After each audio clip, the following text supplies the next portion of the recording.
School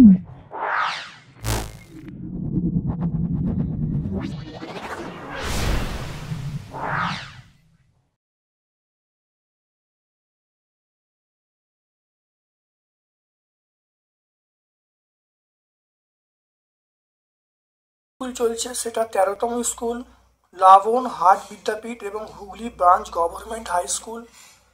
দেখে নাও ভালো করে। দুটো পার্ট আছে, একটা ফিজিক্যাল সায়েন্স আর আরেকটা দেখো লাইফ সায়েন্সের পোর্শন। দেখে নাও।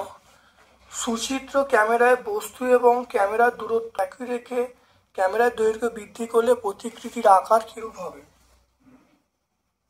প্রতিকৃতির আকার কি হবে? এটা আমরা বলবো প্রতিকৃতির আকার অবশ্যই বড় হবে। দূরত্ব বাড়ালে প্রতিকৃতির আকার কি বলবো বড় হবে। পরেরটা দেখে নাও। পরেরটা বলা আছে চুম্বক দৈর্ঘ্য এক্স, জ্যামিতিক দৈর্ঘ্য ওয়াই, এদের মধ্যে সম্পর্ক হলো, আমরা অপশান ডি বলবো। আমরা অপশান ডি বলবো। চুম্বক দৈর্ঘ্য সমান 0.86, এখানে 85 বলা আছে ইন্টু ওয়াই, তাহলে আমরা অপশান ডি বলবো, এক্স সমান ওয়াই ইন্টু 0.85। সুচিত্র ক্যামেরায় পাওয়া যায়, এটা প্রতিকৃতি। চৌম্বক পদার্থ নয়, সেটা আমরা কাঠ বলবো। সুইচটা অফ অবস্থায় থাকবে, এটা হলো সুইচটা অফ, অপশান ডি। কোন ক্ষেত্রে তাপশক্তি ব্যবহার করা হয়? তাপশক্তি ব্যবহার করা হয় স্টিম ইঞ্জিন চালাতে। ইলেকট্রিক বাল্বের ফিলামেন্ট তৈরি হয় টাংস্টেন দিয়ে। ড্যাশ সাংকেতিক চিহ্নটি দুটি তড়িৎ সেলের সমন্বয়, এটা আমরা এরকম বলতে পারি, দেখতে পাচ্ছ, এটা আমরা বলতে পারি, দেখো দুটো সেল নিয়ে তৈরি হচ্ছে, এই সিম্বলটা আমরা বলতে পারি। দেখে নাও ভালো করে।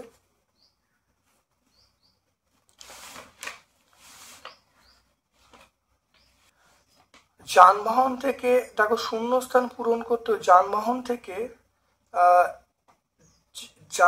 থেকে জীবাশ্ম জ্বালানি দহনের ফলে নির্গত বিষাক্ত কার্বন গঠিত গ্যাসটা, এটা আমরা বলবো কার্বন মনোক্সাইড বলবো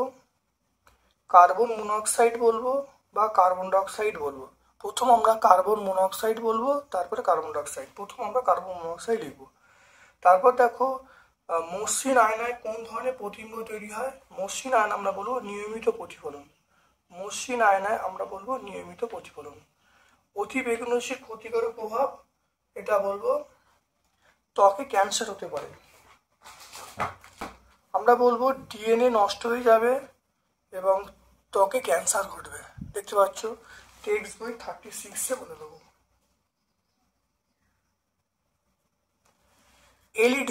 এলইডির পুরো অর্থ অনেকবার হয়েছে, এলইডি বহুবার হয়েছে। দেখো লাইট এমিটিং ডায়োড, এটা টেক্সট বই, এটা আমরা পেয়ে যাব টেক্সট বই 59 পেজে আমরা পেয়ে যাব।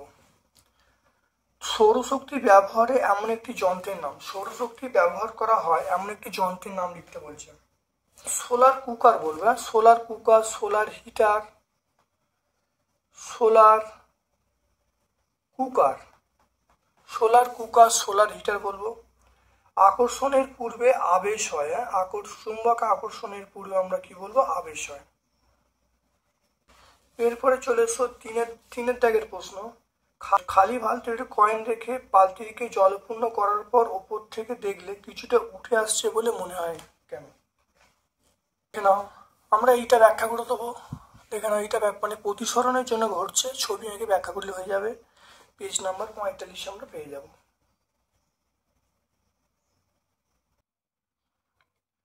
দেখো, পদার্থের উপাদান ঘনত্ব বা প্রাকৃতিক ঘনত্ব এবং আলোকীয় ঘনত্ব পরস্পর নিরপেক্ষ রাশি, বক্তব্যের সাপেক্ষে যুক্তি দেখাতে বলছে।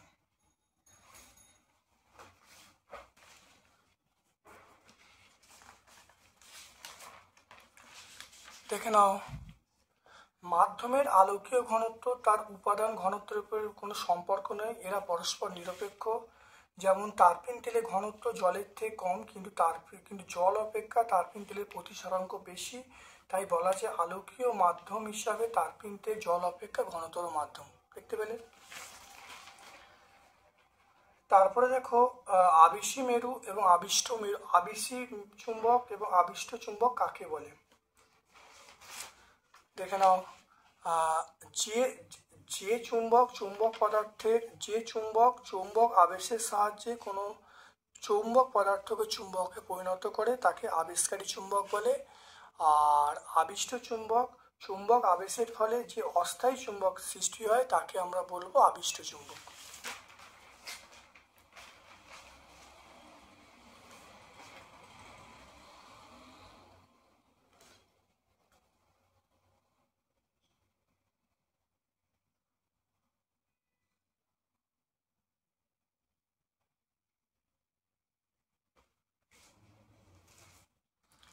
দেখো এলইডির পুরো অর্থ কি, এলইডির পুরো অর্থ কি এবং এলইডিকে সহজে কিভাবে ধনাত্মক ঋণাত্মক চেনা যায়।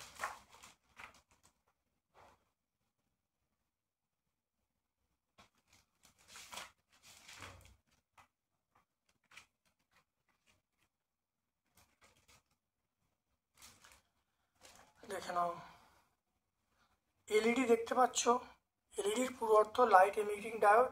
এটি এমন এক ধরনের বস্তু সামান্য তড়িতে আলো তড়িৎ যায়। আলো এবং তড়িৎ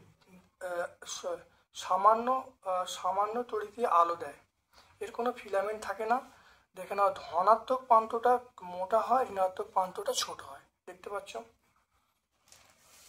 তাহলে আমরা টেক্সট বই 59 পেয়ে যাব। এলপিজি এবং সিএনজির পুরো অর্থ কি?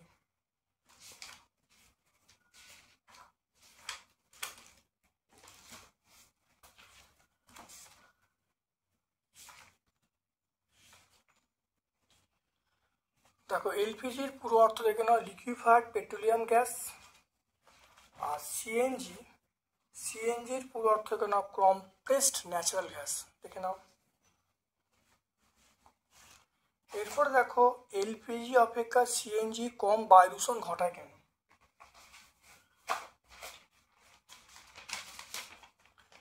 দেখো, এলপিজির মূল উপাদান বিউটেন এবং প্রোপেন এবং সিএনজির মূল উপাদান মিথেন এবং কম আণবিক গুরুত্ব বিশিষ্ট হাইড্রোকার্বন। সিএনজিতে সীসা এবং সালফার নাইট্রোজেন ঘটিত যৌগ না থাকায় দহনে তাপ উৎপন্ন হলেও ধোঁয়া সৃষ্টি হয় না বললেই চলে। মানে সিএনজিতে খুব কম ধোঁয়া উৎপন্ন হয়, সেই জন্য খুব কম পরিবেশ দূষণ ঘটায়। সেই জন্য আমরা সিএনজি ব্যবহার করব।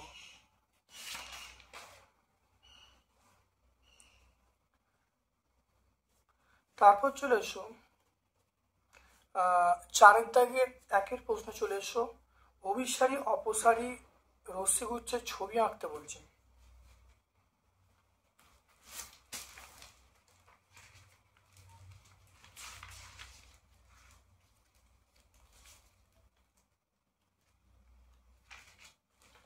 দেখানো অভিসারী রশ্মিগুচ্ছ, অপসারী রশ্মিগুচ্ছ ছবি এগুলো আঁকবে।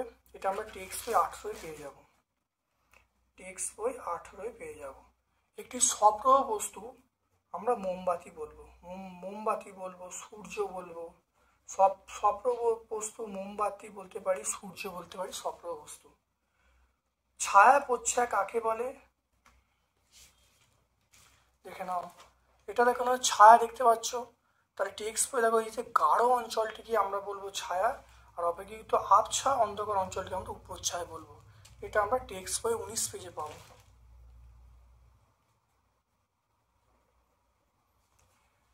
পার্শ্বীয় পরিবর্তন হয় এমন দুটি লেটার।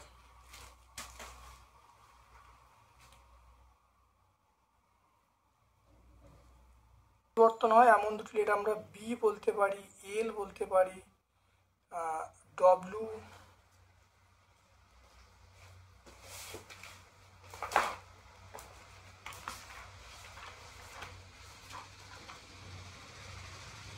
পার্শ্বীয় পরিবর্তন হয়, দেখো বি বলতে পারি, বি, দেখো বি এল ওয়াই জেড, তাহলে সি ডি, তাহলে বি বলতে পারি, এল বলতে পারি, সি বলতে পারি,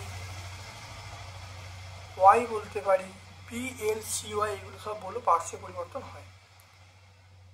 দণ্ডচুম্বকের চৌম্বক দৈর্ঘ্য জ্যামিতিক দৈর্ঘ্যের মধ্যে সম্পর্ক কি? দণ্ডচুম্বকের জ্যামিতিক দৈর্ঘ্য 10 সেন্টিমিটার হয়, চুম্বক দৈর্ঘ্য কত হবে?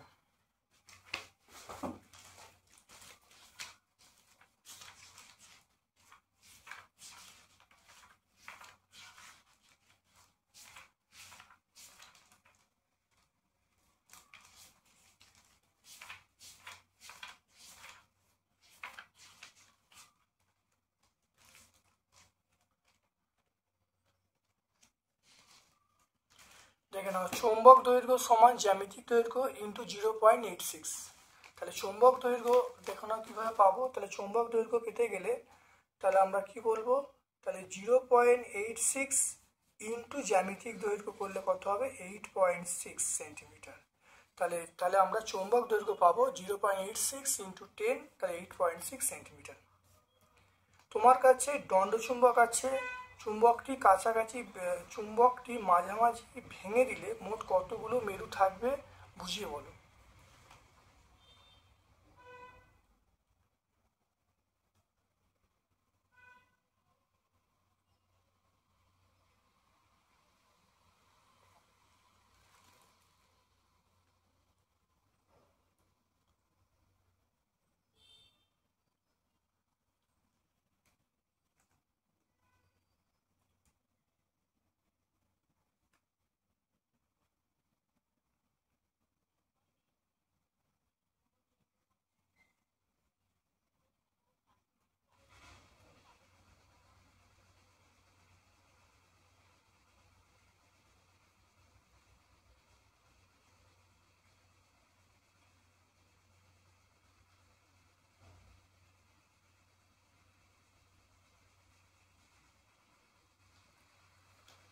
দেখে নাও, একটি দণ্ডচুম্বককে মাঝামাঝি ভেঙে দিলে কটা মেরু পাওয়া যাবে, দুটো টুকরো হবে, দুটো টুকরো মানে 4টি।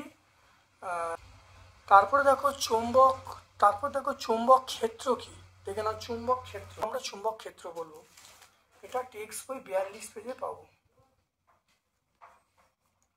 তোমাকে দুটো ড্রাই সেল এবং একটি সুইচ, একটি বাল্ব এবং কিছু তার দেওয়া হয়েছে, কিভাবে সংযোগ করবে সেটা ছবি আঁকতে বলছে।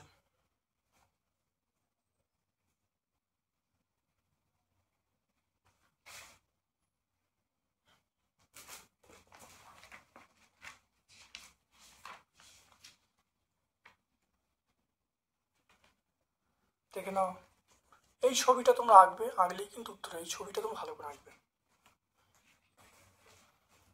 79 সহায়িকা 7। তড়িৎ পরিবহন করে না একটা পদার্থের নাম আমরা কাঠ বলবো। প্রদত্ত ক্ষেত্রগুলিতে কি ঘটবে, নাইক্রোম তারে তড়িৎ প্রবাহ পাঠানো হলো। নাম্বার বি হলো তড়িৎ প্রবাহ যাচ্ছে তারের পাশে, চুম্বক শলাকা রাখা আছে। নাম্বার সি হলো পেরেকের গায়ে তার জড়িয়ে তড়িৎ প্রবাহ পাঠানো হলো। দেখে নাও যে নাইক্রোম তারের মধ্যে তড়িৎ পাঠালে তারটি উত্তপ্ত হবে। নাম্বার 2 হলো যে তড়িৎ প্রবাহ যাচ্ছে এমন তারের পাশে চুম্বক শলাকা রাখা হলে শলাকাটি বিক্ষিপ্ত হবে। আর নাম্বার সি হলো একটি পেরেকের গায়ে তার জড়িয়ে তাতে তড়িৎ প্রবাহ পাঠালে পেরেকটি চুম্বকে পরিণত হবে। তাহলে 3টে পয়েন্টের উত্তর আমরা পেয়ে গেলাম। এরপরে দেখো চলে এসো, বায়ুকল কি। বায়ুকল বসানোর দুটি উপকারিতা লিখতে বলছি। আমরা বলবো বায়ুকল হলো এমন একটা ধরনের যন্ত্র যার সাহায্যে বায়ু প্রবাহকে কাজে লাগিয়ে বিদ্যুৎ শক্তি উৎপন্ন করা হয়। এটা আমরা টেক্সট বইয়ে 68 পেজে পাবো। টেক্সট বইয়ে আমরা পাবো 68 পেজে বায়ুকল কি, টেক্সট বই 68। এর পরের প্রশ্ন উত্তর দেখো, সুবিধা 1 নম্বর দেখো, বায়ু প্রবাহের অভাব নেই, তাহলে ফুরিয়ে যাওয়ার সম্ভাবনা নেই। নাম্বার দীর্ঘদিন চলবে। নাম্বার 3 হলো পরিবেশ দূষণ ঘটবে না। তাহলে এটা আমরা সহায়িকায় 96 পেজে পাবো।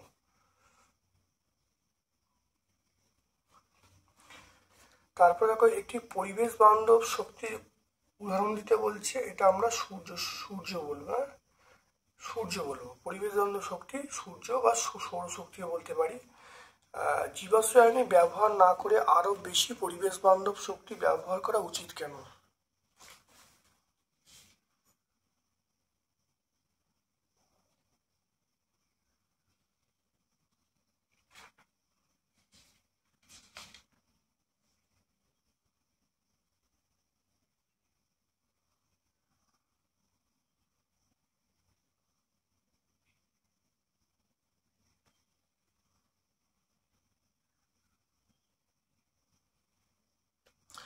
তবে 1 নম্বর পয়েন্ট দেখে নাও। 1 নম্বর পয়েন্ট আমরা পাচ্ছি বিদ্যুৎ বা অন্যান্য শক্তির প্রবল চাহিদার ফলে কয়লা, খনিজ তেল, প্রাকৃতিক গ্যাস প্রচুর দ্রুত শেষ হয়ে আসছে। নাম্বার 2 হলো দূষণ বাড়ছে। আর নাম্বার 3 হলো যে ভবিষ্যৎ শক্তির সংকট যাতে দেখা না দেয় সেই জন্য বিকল্প হিসাবে আমরা এই শক্তি ব্যবহার করছি। এটা আমরা 98 পেজে পাবো। সহায়িকা 98। পরিবেশ বান্ধব শক্তির সৌর শক্তি বলতে পারি, বা আমরা যদি বলি বায়ু শক্তি বলি তাও কিন্তু হবে। এরপর চলে আসছে লাইফ সায়েন্সের পোর্শনে। দেখতে পাই ভুট্টা বীজে, কুটেলাম ভুট্টা দেখতে পাই। মটর ফুল হলো আমরা বলবো অসমঙ্গ।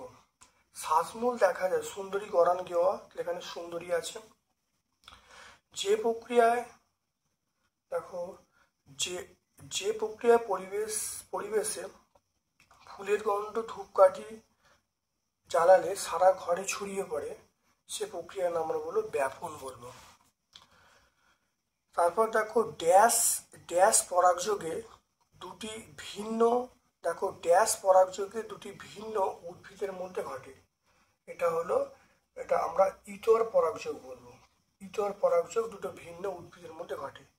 যৌগিক পত্র অনেকগুলো ড্যাশ নিয়ে গঠিত। যৌগিক পত্র অনেকগুলো আমরা বলবো ফলক নিয়ে গঠিত। যৌগিক পত্র অনেক ফলক নিয়ে গঠিত। ফুলের পরাগধানীতে আমরা বলবো পরাগ রেণু থাকে।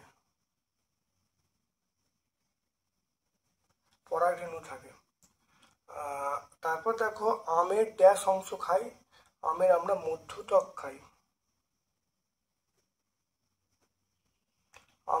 মধ্যত্বক খাই।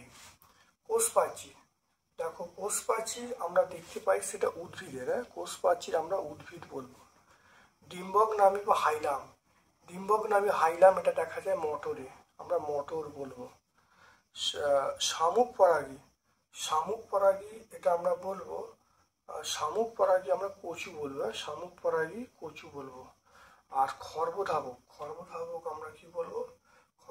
আমরা বলবো কচুরিপানা বলবো। তাহলে কোষপ্রাচীর উদ্ভিদের বলবো, ডিম্বকনালী মটরের বলবো, শামুক পরাগী কচু, আর খর্বধাবক আমরা বলবো কচুরিপানা।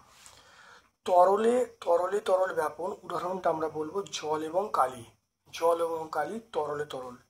আর জল এবং চিনি এটা তরলে কঠিন। তাহলে পরীক্ষায় তরলে কঠিন বলে তাহলে আমরা বলবো জল এবং চিনি। এই আলোচ্য প্রশ্নের উত্তর হলো জল এবং কালি। তারপর দেখো কোন বীজের ফলত্বক ও বীজত্বক যুক্ত অবস্থাকে এটা ভুট্টা বীজে। পাথরকুচি পাতার বীজতত্ত্ব কি? এটা হলো বংশ বিস্তারে সাহায্য করে। পাথরকুচি পাতার বীজতত্ত্ব কি? আমরা বলবো বংশ বিস্তারে সাহায্য করে। পাথরকুচি পাতার বৈশিষ্ট্য হলো বংশ বিস্তারে সাহায্য করে। তারপর দেখো তেজপাতায় আমরা বলবো চালিকাকার শিলাবিন্যাস দেখা যায়। পত্রবৃন্তের কাজ আমরা বলবো পত্র ফলককে ধরে রাখা। দেখতে পাচ্ছ পত্র ফলককে ধরে রাখা। তাহলে এখানে পত্র ফলককে ধরে রাখা,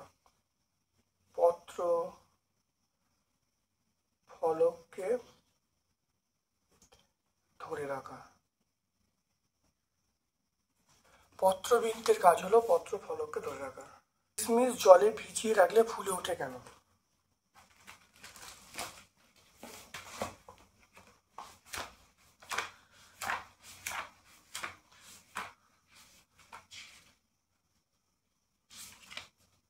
দেখো এখানে পাবো, দেখো বাইরের তুলনায় কিশমিশ ভেতরের ঘনত্ব বেশি। বাইরের জলের তুলনায় কিশমিশের ভেতরে দ্রবণের ঘনত্ব বেশি হয়। কম ঘনত্ব থেকে জল বেশি ঘন ধাবিত হয়। অন্তঃবিশ্বরণ প্রক্রিয়ায় কিশমিশে জল প্রবেশ করে, ফলে শুকনো কিশমিশ জলে দিলে ফুলে ওঠে। এখানে কিশমিশের বাইরের আবরণ অর্ধভেদ্য পর্দেশে কাজ করছে। তাহলে এটা আমরা সহায়িকা 202 পেজে পাবো, 292। সহায়িকা আমরা 292 পাবো। তারপর দেখো উদ্ভিদের পাতার 3টি কাজ। পাতার 3টি কাজ দেখে নাও। পাতার 3টে অংশ হলো পত্রফলক, পত্রবিন্ত, পত্রমূল। এদের কাজগুলো বললেই কিন্তু পাতার কাজ হয়ে যাবে। তাহলে খাদ্য তৈরি করা, জল ও খাদ্য পরিবহন করা, পত্রফলককে ধরে রাখা, গ্যাসীয় আদান প্রদান ঘটানো, এগুলো সবই পাতার কাজ। আমরা টেক্সট বই 194 পাবো। টেক্সট বই কত? 194। স্বপরাগযোগ কাকে বলে উদাহরণ দিতে বলছে। তোমরা দেখে নাও।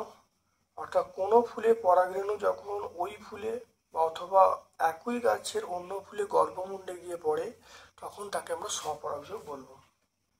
দেখে নাও,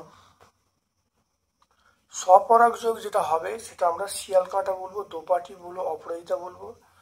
আর এখানে ইতর পরাগযোগ ঘটবে চাঁপা, সর্ষে, কুমড়ো, আকন্দ। তাহলে এটা আমরা টেক্সট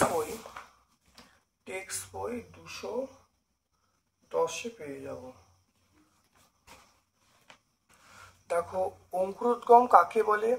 মিদভেদী, মিদবর্তী অঙ্কুরোদ্গমের 2টি করে উদাহরণ দিতে বলছে। বীজ থেকে চারা গাছ তৈরি হওয়ার পদ্ধতির নাম হলো অঙ্কুরোদ্গম। আর মিদভেদী কুমড়ো, তেঁতুল, আর মিদবর্তী ছোলা, মটর। এটা আমরা টেক্সট বই 218 পেজে পাবো। জবা ফুলের গর্ভকেশর চক্রের ছবি বিভিন্ন অংশ চিহ্নিত করতে বলছে। জবা ফুলের দেখো, এইটা হলো জবা ফুল। এর দেখো, এইটা হলো গর্ভকেশর চক্র। দেখে না, গর্ভকেশর চক্রটা আমরা এরমভাবে লিখতে পারি বা এরমভাবে ছবি এঁকে পয়েন্ট করবে।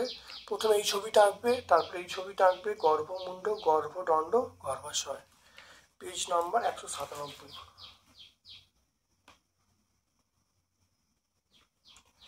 একটি আদর্শ মূলের চিহ্নিত চিত্র অঙ্কন করতে বলছে।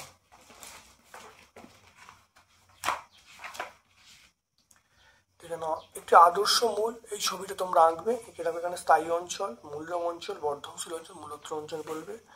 এটা আমরা সহায়িকা 262 পেজে পাবো। সহায়িকা 262 পেজ।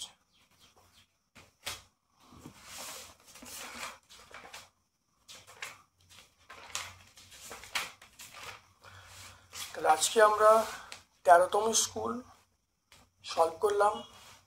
প্রত্যেকটা ভিডিও কিন্তু দেওয়া আছে, অবশ্যই উপকৃত হবে।